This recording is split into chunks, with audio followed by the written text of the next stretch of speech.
Cowabunga dudes, and welcome to the GeekWave, the first episode in our Tsunami Studios Cowabunga Summer. For the next few weeks, over a month, maybe until the release of Mutant Mayhem, but probably after that too, we're going to be diving into the world of the Teenage Mutant Ninja Turtles. This is also the low-budget show. It's the show so low it has no budget. Like always, we'll talk about some news, but more often than not this time around, we're going to be talking about the Turtles, which is exactly what I've wanted to do my whole life. It's the only thing I wanted to do my whole life.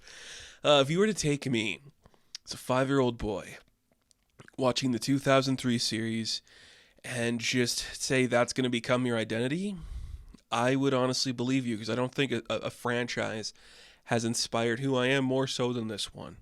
So we're going to be pitching Elseworlds for the Teenage Mutant Ninja Turtles. I'm about to say the DC universe. I'm like, no, that's not what we're doing. Elseworlds from DC, that's what the Batman movie is now and the Joker movie.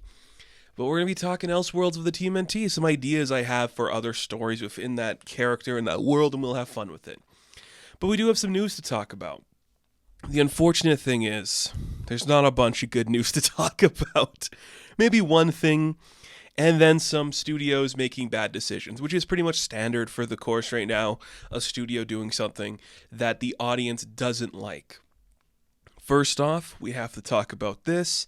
Ryan Murphy, the king of television who created your favorite show from 2015 to 2017. He had a deal originally with like ABC, I think. Is that the company that made Glee and Scream Queens, or was that Fox? Either way, he had a huge deal with a network where they're going to look at all his stuff. And then, like, I think it was Fox, because then FX had all like the American Horror Story, American Crime Story stuff. But that was just, yeah, okay. So he was with Fox for a minute. And then after Fox, he signed a big deal with Netflix and made some stuff that was fine. I don't remember any of it. I remember Hollywood because David Cornsweet might be Superman now. I remember that. He made the Prom movie where James Corden sung a song. And then, what else did he make? Did he make Dahmer? Was Dahmer a Ryan Murphy joint? It definitely feels like one. Things I don't like. None of that stuff is stuff that I find particularly interesting or worth talking about. But he made all those, and Netflix was like, good for you, man. Hey, we don't really want to have like auteurs here now, so we're going to try to like, maybe not work with people as much. And he's like, oh, fine, I'm going to go sign a huge deal with Disney then. So Ryan Murphy is headed to Disney. I don't know what that means, if it's going to be like ABC Network stuff or whatever it's going to look like, but it's very fascinating that it feels certainly like Netflix is burning a lot of bridges where their people don't really want to work there anymore. So that kind of sucks. But Ryan Murphy, you did your time there. You made stuff people like, I guess. If you could talk about it all, I don't know. And then Disney now? I just, what's he going to do at Disney that's like different from this other stuff? Of course, like, they still have like American Horror Story going on there, and what is the next season of, no, because they're doing another, like, of the Feuds. Is Feuds Capote's Girls? Is that the one, or is that American Crime Story or something? He's doing Capote's Girls, which sounds bizarre. And I'm like, I can get the OJ stuff. I can get the impeachment stuff. Capote's Girls sounds so specifically your stuff that I don't think it's going to be interesting to anybody. But I guess we'll find out. I always forget just how many things he makes. Crazy, but that's coming out, so I guess we'll see what's coming next to Disney and Ryan Murphy. Maybe it'll be interesting. I don't know. I do think he's one of the staples of television at the moment, and whether you like the projects he works on or not, the dude gets stuff made. He's like he's like the opposite, not even the opposite of Taylor Sheridan. They're like two halves of like the same coin, where you have like Taylor Sheridan who's like, I'm making stuff for men with grit who have beards and drink beer and want to watch cute girls be spies or tough men be tough. And Ryan Murphy's like, what if I serialize the events of Andrew Cunanan and then we sing about it in another story with Darren Criss? That's what he's doing. And I'm like, yeah, that's so funny.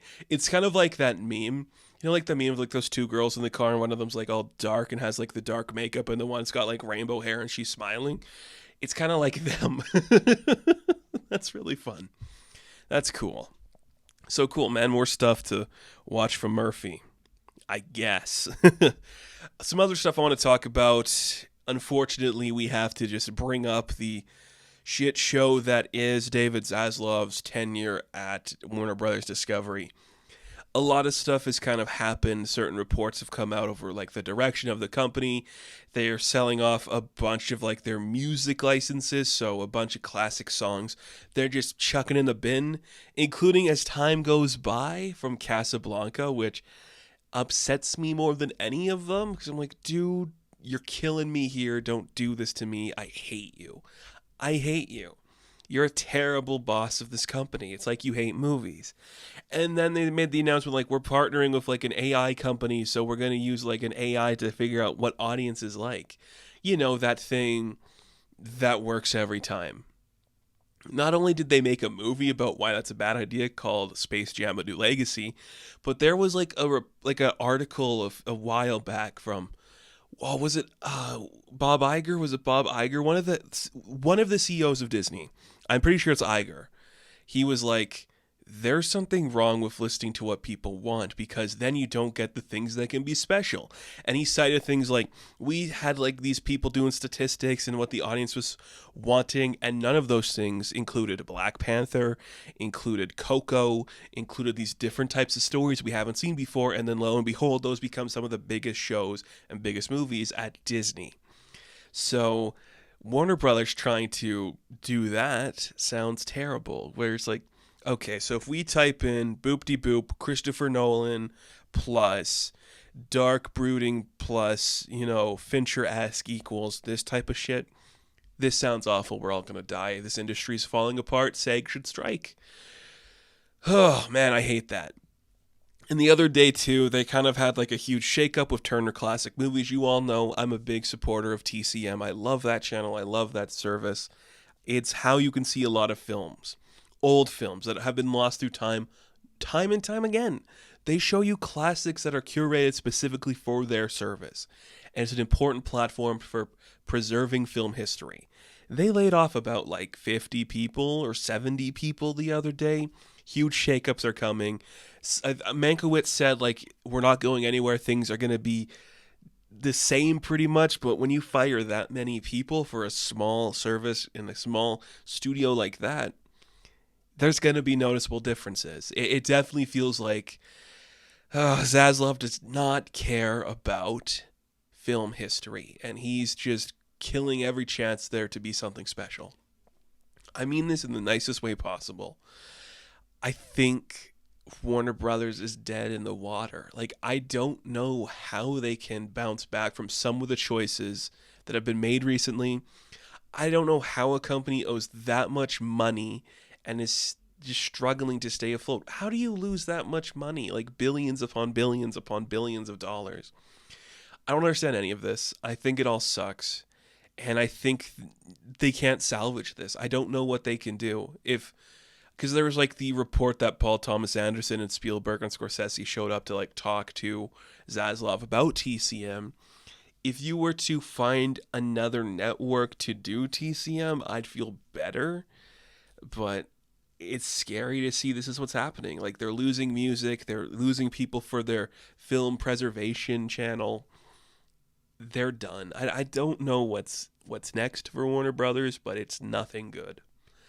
And I don't think Superman Legacy is going to save it. I mean, their most profitable film this year thus far has been Evil Dead Rise. And that was a small budget that made 146 worldwide.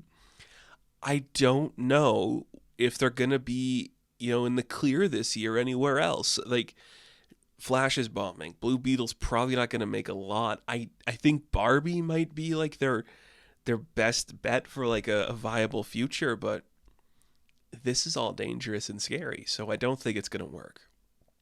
And just when you think things can't get any worse for the film industry, well, Paramount Plus has joined the band of people like Disney Plus and HBO Max, where they're purging content the moment it comes out. So there was a couple of shows that were announced at Paramount Plus that are being purged right now. It all sucks. And the one that's kind of like of note for this channel is Rise of the Pink Ladies, which is a show I just finished talking about that I absolutely love.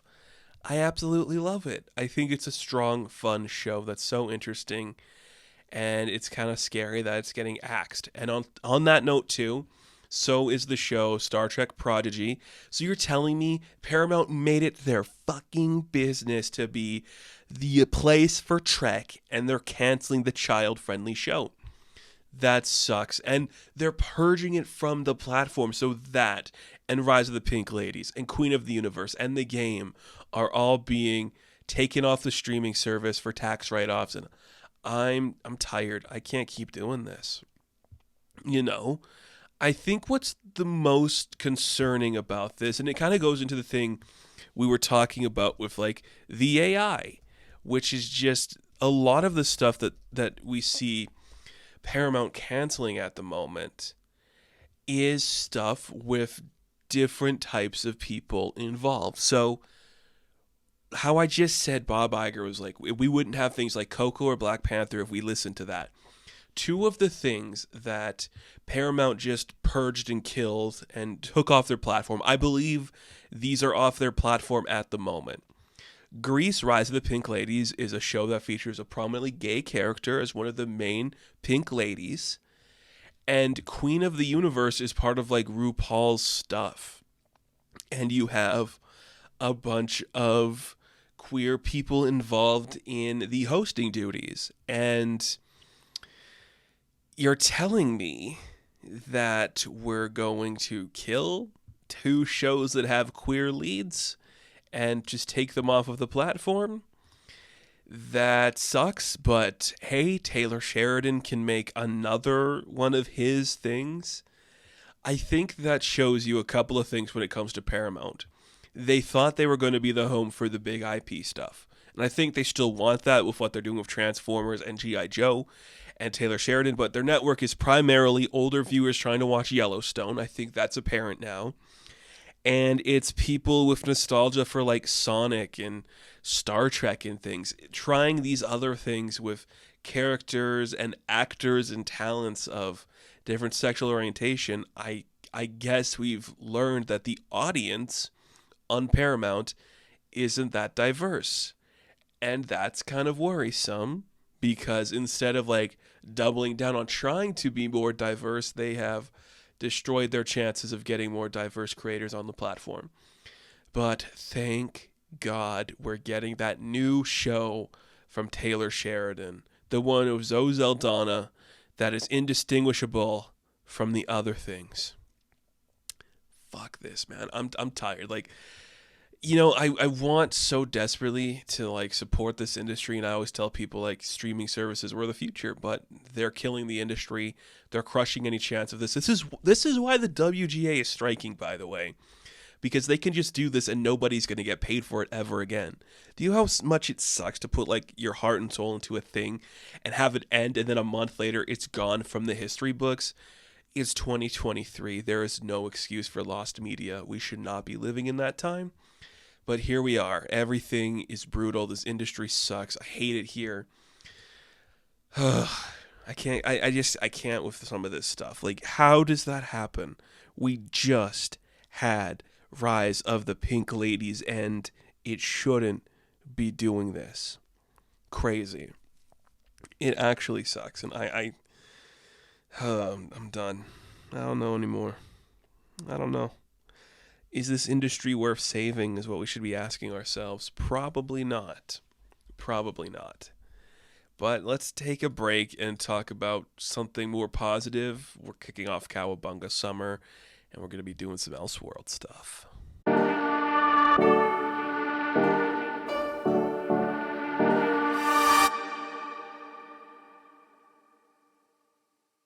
Longtime fans of this channel will know one of the earliest episode of the GeekWave we ever did was talking about the release of The Last Ronin, which was a book that interested me at the time because I'm like, oh, okay, Eastman wants to tell a Dark Knight Returns story with a turtle. That's kind of fun. Since then, that concept has like branched out into its own thing. There are collectible items from it. There's a video game potentially coming from the Last Ronin, spin-off comic books with a new generation of turtles coming out. And that kind of excites me. I like the idea of like, oh, we can expand specific moments of the Ninja Turtle lore and do something with it like that. This is a versatile concept and a versatile brand where you can kind of take it into numerous directions and tell very different, very intimate stories while staying true to the characters. Because there's like four basic tenets of the characters within their name. They're teenagers, they're mutants, they're ninjas, and they're turtles. You can play into all of those for different reasons and do different things with them if you want to. Something we don't particularly do a lot is branch out into other types of, feeling or genre. We kind of just stay to like, the kind of like streets of New York feeling, and sometimes we'll get extraterrestrial, but we'll do that all these different times. But I just think there is something you could do that would be different with them, and we could tell different types of stories, take them to new places, try to spoof other comic books, maybe like completely rehaul the characters and their universes a bit. That's at least what I think you could do. So, let's talk about some of the Elseworlds I would like to see with the Ninja Turtles. This could go a bunch of different ways. I have a couple for just like, this is like a time period you could play with if you wanted to. I have some like you could spoof this comic book like the last Ronin did. And I have some like, well, what if we just changed the fundamental difference of the characters and tried something truly new? And then I also have one that is just something I've always wanted to write for the Turtles, and that's my future. Have I ever talked about that on another, I think I talked about it on another podcast or something, what I would do with the Ninja Turtles, but this is just Elseworlds for them. So let's start with a basic concept of an Elseworlds comic, which is, what if we were in a different time period? Maybe we're in a certain era, maybe we're in the future. I have a couple from the past we're going to talk about, starting with one that has kind of been done in comics and in television and in movies. The characters have been to this time period, but they haven't really been like based in this time period, Sometimes in other like comic interpretations, they're like incarnated from that time period, you know what I mean? But we could just straight up have them in feudal Japan, have them be like a class of ninja, a class of ronin, a class of samurai, and you could just easily have the Foot Clan being the warring faction between Hamato Yoshi and his people, It's pretty easy. Something I've always said, and I stand by this, is if we wanted to really get like in depth with the Ninja Turtles lore, we could do an entire movie that's just like the backstory of Hamato Yoshi versus Oroku Saki. It would be really interesting. Scorned lovers, children involved somehow, eventually with one of them heading to New York and finding this rat or finding these turtles or something like that, depending on how you want to do it. But if you just take like that basic concept of the warring factions, you have a leader of this clan who is out for blood against another one. And you could put that in any time period you wanted. For this particular reason, we're going to put it in feudal Japan, which is exactly what this is inspired by. I think a lot of like the more mature or older interpretations of these characters and their world focuses more on like the ninja and samurai and like the weaponry aspect of things, which is a very exciting place to play in. And you could do something fun with that. You could even have it like it's a mixed world where the mutants just roam the streets, or like they are just secretly ninjas and they're all clad in these darker colors than just their bandanas. Maybe they're hiding their entire body and somebody tries to like slash them with a sword and it breaks on their shell or something and they don't know what that is. It's interesting. It could be kind of fun. There's just we've been there before. I know there's the third movie and they're in that and whatever. But if we were just to be like a gritty, dark story about a warring clan against this man, and you have it be Hamato Yoshi and Oroku Saki, there is something to explore in there that could be kind of fun. Don't know what it would be, but it's interesting enough to try. Same with one, like, this is just like a classic. This is like a classic thing that everybody has to do. If you are a cartoon of any capacity, or if you are like a comic book company of any capacity, you have to go do an Old West thing eventually. Because it's such a trope in a genre that is so easy to spoof. I'm sure throughout their history, the Ninja Turtles have done that before, but you could easily make this like, some a dangerous like cowboy and his mercenary showed up to town and his name's like Oroku Saki. They call him the Shredder. Or if you want to do something different, you could do it like it's Stockman, and he's got like these different types of guns that are more dangerous and deadly, and it's like it can shoot mouse and something like that. It's like a mouser type of gun or something like that. And then you just have these kids that kind of live in the town. They live in like the outskirts, but they like protect this type of old Western civilization, and like they're kind of outcast because of it. Something like that. A little easy. It's easy to do a Western spoof, and I think that's kind of why I thought of it. It's like, yeah, come on, like it's easy. They're already wearing masks, Just put a cowboy hat on one of them.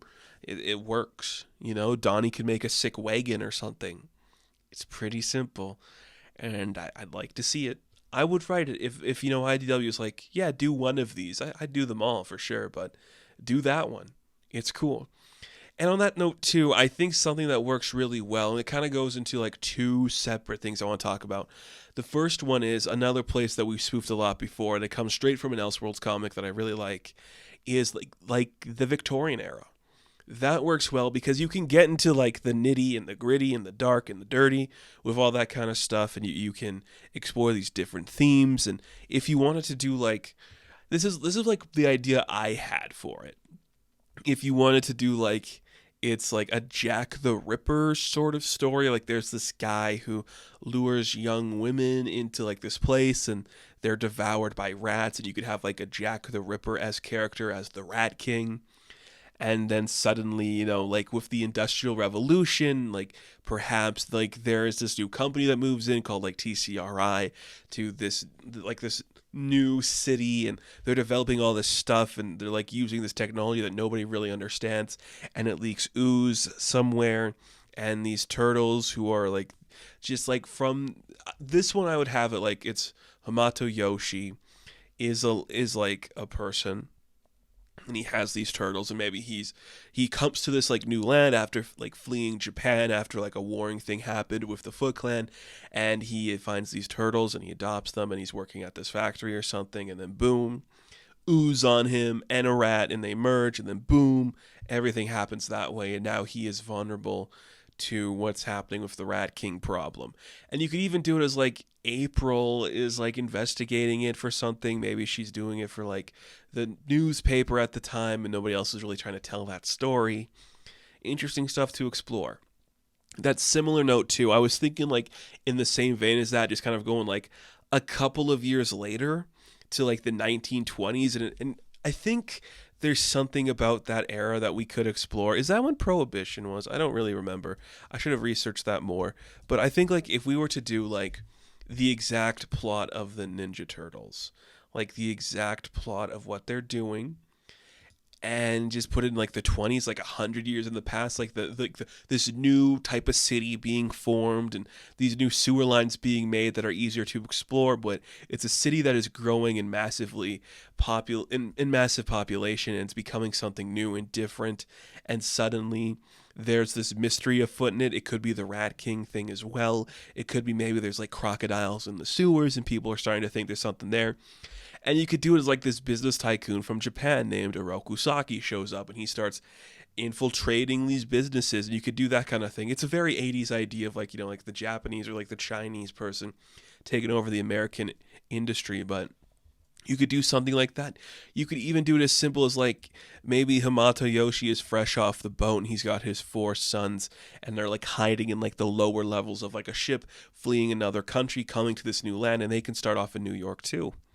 Something like that. You could have it kind of be like the story, like the immigrant story of like, they'll never accept us for how we look because we're mutants. And you could also, at the same time, if you wanted to, maybe Casey Jones is fresh off the boat too, coming from Ireland or something. And that's how they have a connection, being like these outcasts in this new world where they think they're going to fit in, but they don't. Like, there's a story there. And I think setting it in like the 20s of the 1900s, you could just have a little more fun. Like the gadgets aren't as technological or advanced, so you can try something a little bit different. It'd look a little bit sillier. It could be really fun. Could look cool. Like that is one I think you could do a lot with. Just telling that type of story in that era with those characters, there is something to explore. I'm just saying. Could be really cool. And from there, let's move over to some comic books I think it could spoof, because the Turtles' basic conception is just Eastman and Laird were fans of Frank Miller. And they're like, what if that, but it was a silly turtle guy? And I'm like, I get it. The Last Ronin, a book I'm not a big fan of.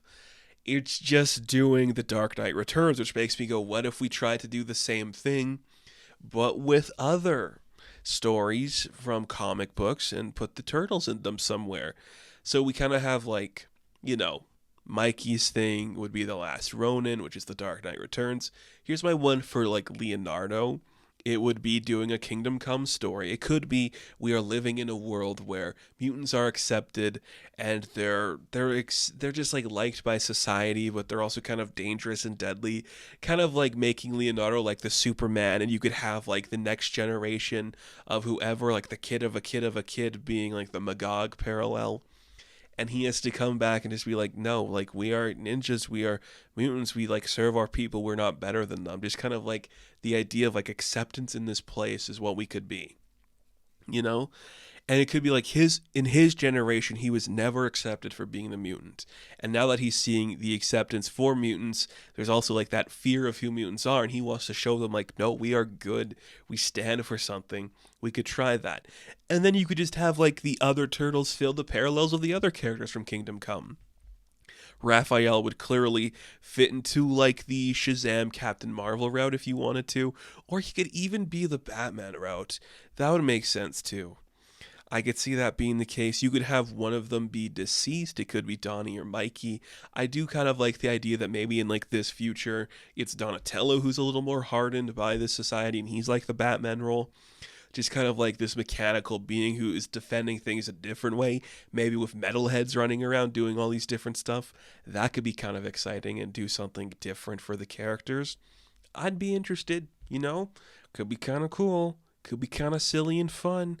That's all I want from this franchise. That's all I want to do with these characters, is just do something different and unique. On that note too, different and unique. We've kind of done this one before in like, the like Turtle Power the movie, or no, Turtle Forever the movie. Let's just do a Crisis on Infinite Earths type of thing. I think there is something to be said about like the Turtles multiverse that you could genuinely explore and have it work fine. They've done it numerous times before. The 2012 cartoon had them meet the 80s one of the actual voice actors. Like I said, Turtles Forever did it. But let's just do it in comic books and have all the different stuff happen. One of the things that inspired the Mutant Mayhem movie for its aesthetic was clearly Into the Spider-Verse. So I wouldn't be surprised if like in a couple years, maybe it's 5, maybe it's 10, somewhere down the line, we're going to see like an Into the Turtleverse aesthetic thing where we're going to have characters appear from different generations in their own art style. Maybe like the Mirage comics, it's all black and white and fluid in this different way. Maybe we'll see like the Last Ronin aesthetic too. I wouldn't be surprised if that happened. And I think more than any other kind of like genre we could be spoofing with the Turtles, that one makes sense to be headed in the direction, because not only is it popular right now, it just feels right for those characters. Like they would do something like that. I don't hate that. I've never been like the multiverse guy. I don't think it works every time. But there's something to be said about like this generation of the Turtles are goofy little silly kids, and this one are hard-edged ninja warriors, and they make fun of each other. There's something there to explore. And I think we would see something unique happen in that could be really fun and really interesting to develop. And I do believe we're going to get there some point. Whatever that looks like, I don't know. I just think that's where we could be headed eventually. Who's to say? Now here's a pitch for a comic book spoof that I really like. I really love this one. I think it could be really fun too. Secret Wars is one of the best books Marvel has put out in a very long time. I don't think they've really topped it since it came out. But if you wanted to do something adjacent to that with the Turtles, you could have the Doctor Doom role be filled by the Shredder. And you could have it like he won. He conquered Dimension X. He conquered New York and all of like Earth. He's become the ultimate ruler of the time. He stopped like the Triceratons from feuding with the Federation. He got everybody to stop. And now he's in control. And you just see he's like, well, what's left for me to do? I love that kind of story. And it worked for the Shredder, for this guy who's always been angry. He's a little more just like simplistic than a Doctor Doom who has multifaceted layers to him. But Oroku Saki, having conquered the world, looking on it like, this is it. What do I do now? Like, my life's purpose is over. This is all I have to offer. And we could have different characters in different situations of the world. Maybe somebody like Donatello or April O'Neil is kind of playing like the Doctor Strange Susan Storm role, where they're kind of like trapped in like that space for them. Maybe he's using Bebop and Rocksteady as like enforcers to keep like the lands together, or even like he's got Triceraton doing that or something like that. It could be something like maybe Honeycutt serves the roles like Johnny Storm, where he was like literally the sun. It could be something like that happening. I don't know. There's just stuff there that could be explored and talked upon. So if we're looking at it like that, I wanted to try to like create a world where each turtle has like their older story, where they're like the more mature one, because Michelangelo has his Dark Knight Returns, Leonardo would have his Kingdom Come. We would see that Donatello would have like his Secret Wars journey with the Shredder. So that leaves Raphael. What would we do with Raphael with like his future journey? And I was thinking like, well, what if we did like Baxter Stockman's Bolivar Trask, and he did like a Days of Future Past? And I was thinking that could be kind of cool, and you could have like the granddaughter of like April and Casey from the future have to come back and help it, or you could have somebody fill the Kitty Pryde role. I don't want it to be like April. I feel like that's just like too easy to make April like the days of like the character that goes back in time. I feel like you could find somebody else to do it with, maybe like within the universe too. It could be Karai would be an interesting one to try something with. We'll talk about Karai in a minute. I don't know. I just like that. I like the idea of all of them having like that story that represents what they've been going through in certain periods of both comic books and storytelling. So, The Last Ronin is The Dark Knight Returns, Leonardo's Kingdom Come, Future Wars. Secret Wars would be Donatello's, and then you could have Days of Future Past be Raphael's. That's something to explore and kind of fun. And those are the comic book parodies I would do. You could easily do something stupid with like a Spawn, but I feel like the Turtles have kind of like played in that indie route for a long time that I don't really have anything to say about that.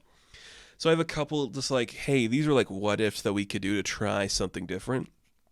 First one, what if we just like flipped the children or offspring of Hamato Yoshi and Oroku Saki? So it's Karai who's raised by Hamato Yoshi / Splinter, and then it's the Turtles who are raised by the Shredder Oroku Saki. So it's like the same story, essentially, where Karai is taking on the role of all of the Turtles being like the daughter of like this good guy.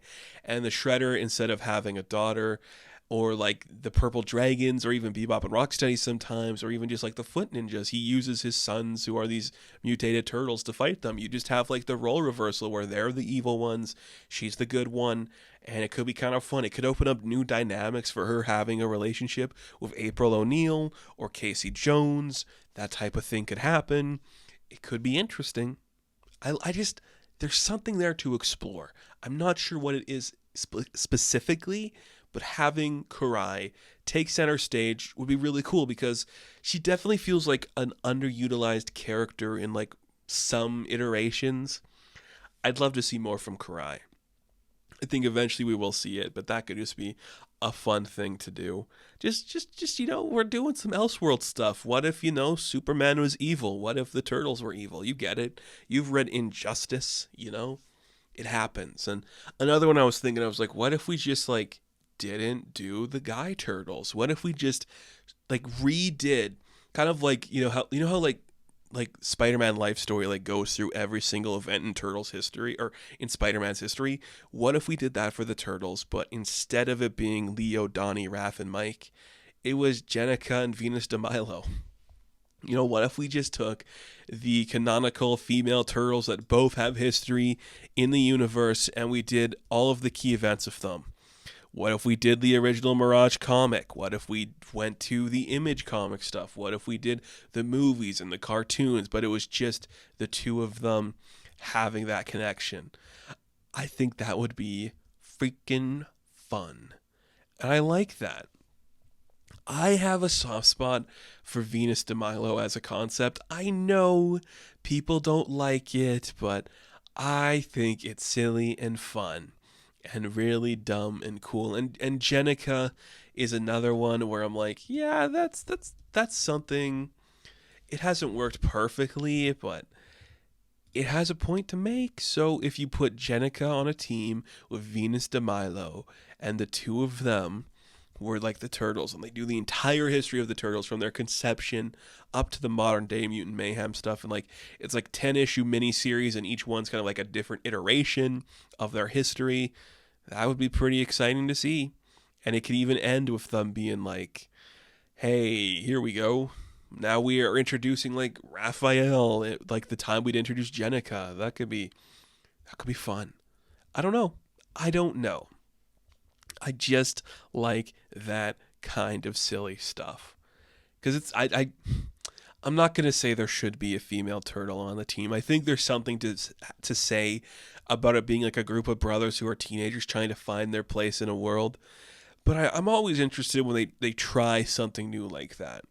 Because sometimes it works and sometimes it doesn't. But, you know, I think for the most part, people have accepted Jenica as like its own concept. And Venus de Milo, you know, you love it or you hate it. It doesn't really matter. But she's there. She's in the IDW books, right? She shows up. Yeah, it's like a Frankenstein destructive thing. Cool. I don't know. She's fun. I like her. I don't know. It's so stupid. What a time to be alive. Remember the Next Mutation? Do you remember the Next Mutation? That was a weird era. I'm glad they did it though, because it just reminds you that not everything is good ever. Naka, when are we getting those toys? Do you think they'd license those?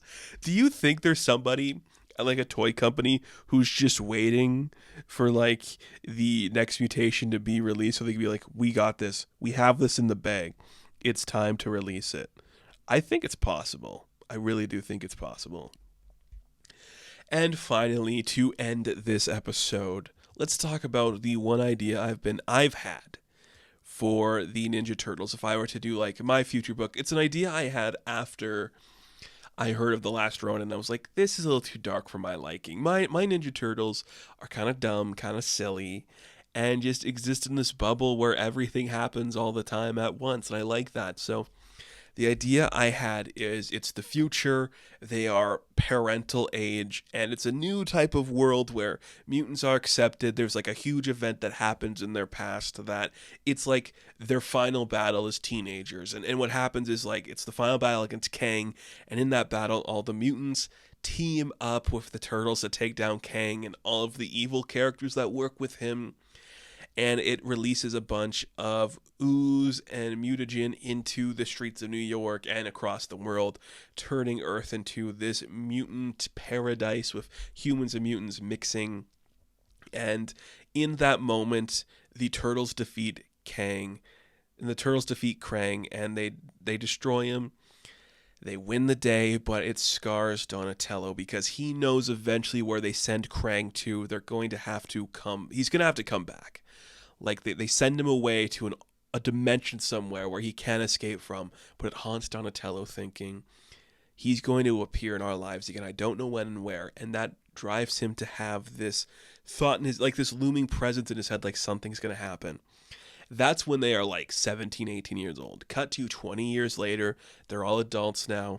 And finally, that voice rears its ugly head. It's an echo from the Lost Dimension, which is what I would call it. And Donatello, who's like this master scientist working with some of the best minds like Honeycutt and Stockman, these people who have just learned to accept their place in this new world.